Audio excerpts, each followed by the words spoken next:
Está começando mais uma edição do Policast, sua nova forma de se informar sobre o agronegócio.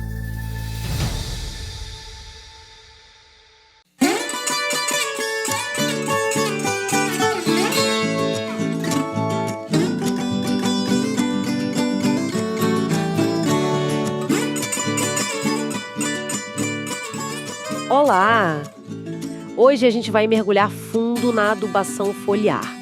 Temos aqui um artigo geral e também umas informações sobre um bioestimulante específico. A ideia é entender bem o que é isso, como a planta consegue absorver pela folha, vantagens, desvantagens e olhar um exemplo prático.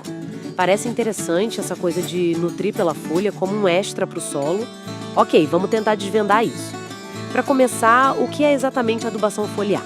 Bom, basicamente é aplicar fertilizante líquido, pulverizando direto nas folhas. Mas, olha, um ponto fundamental, é sempre complementar, tá?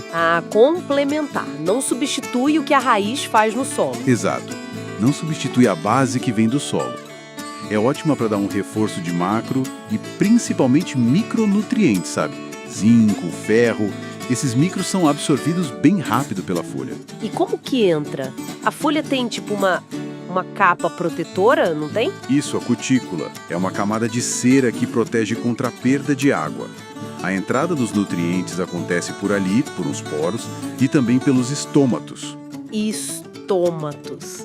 Aquelas aberturas para a respiração da planta. Essas mesmas. Aí, uma vez dentro, o nutriente anda ali pelos espaços entre células, que a gente chama de apoplasto, ou entra direto na célula, pelo simplasto.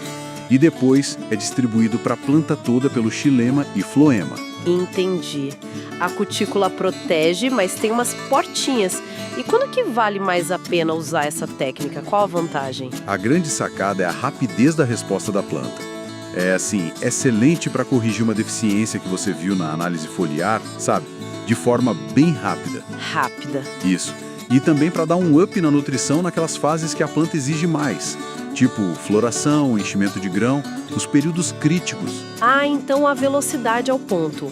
O material fala em preventiva, corretiva. Faz sentido usar quando o solo está ruim.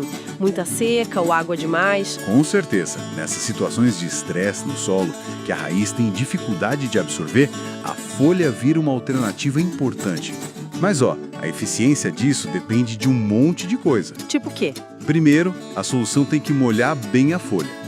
Então, a aplicação em si, usar um bom espalhante, ajuda muito. E o tempo? O clima na hora de aplicar? Fundamental. O ideal é temperatura mais amena, umidade alta. Geralmente de manhãzinha ou no fim da tarde. Faz sentido para não evaporar rápido e dar tempo de absorver. Exato. E a luz também influencia, porque os estômatos abrem mais com luz. E o pH da cauda. Geralmente a gente busca algo entre 5 e 6, para a maioria dos nutrientes ser bem absorvida. E a própria folha? Muda alguma coisa se ela é mais velha ou mais nova? Muda sim. Folha mais jovem absorve melhor. A cutícula é mais fina, o metabolismo está a 1000.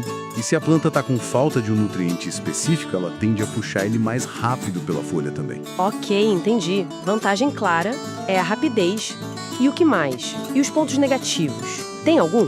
Bom, de vantagem tem essa resposta rápida, e pode dar uma distribuição mais uniforme ali na parte de cima da planta do que um granulado no solo, dependendo da situação. E ajuda nessas condições ruins de solo que a gente falou. E contra?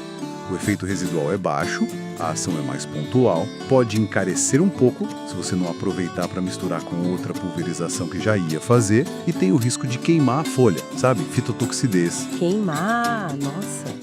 Se errar na dose, na concentração, ou se aplicar num sol muito forte, por exemplo. Tem que seguir a recomendação técnica direitinho. Não dá para fazer de qualquer jeito. Exige cuidado. Falando em culturas, o material cita milho e soja. Sim. No milho pode ser útil ali no começo, V4, V7, para corrigir algo pontual. Mas tem que ter olho clínico para não confundir falta de nutriente com doença. E na soja? Soja é uma planta que pede muito nutriente, Nitrogênio, potássio, cálcio. A fase crítica de V2 até R5 é onde a demanda bomba. Mas, de novo, foliar na soja é sempre um complemento, tá? A base tem que vir do solo. Entendido. E aquele produto, o Celeron, o que ele diz que faz? Então, Segundo o fabricante, ele é um bioestimulante para aplicar na folha ou na fertirrigação. Eles dizem que estimula os micro-organismos que fixam nitrogênio, o que seria um efeito mais indireto na nutrição, né? E também que fornece NPK direto. E falam do pH também, né? Falam. Mencionam um pH bem baixo, 1,65. Espera aí, 1,65. Mas você disse que o ideal para absorção era 5 a 6. Como assim? É uma ótima pergunta. Esse pH tão ácido pode ser por causa da formulação, talvez para estabilidade, ou para misturar com outras coisas, ou quem sabe o mecanismo dele não dependa tanto daquela absorção clássica pela cutícula que a gente falou. Pode ser algo mais na superfície ou com os micro-organismos mesmo. É a informação do fabricante, né? Precisaria ver mais a fundo como funciona na prática.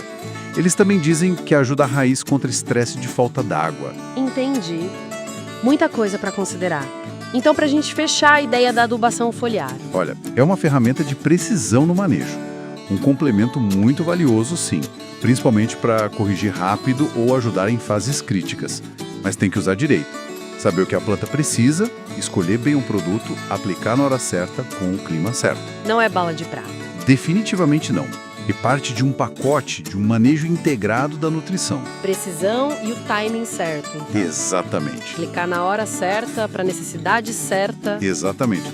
E isso até levanta uma questão, né? A gente está buscando cada vez mais eficiência, usar melhor os recursos, diminuir impacto ambiental. Sim. Será que refinar ainda mais o uso da nutrição foliar de forma bem estratégica não vai ser cada vez mais crucial para otimizar o uso de nutrientes daqui para frente? Fica aí para a gente pensar.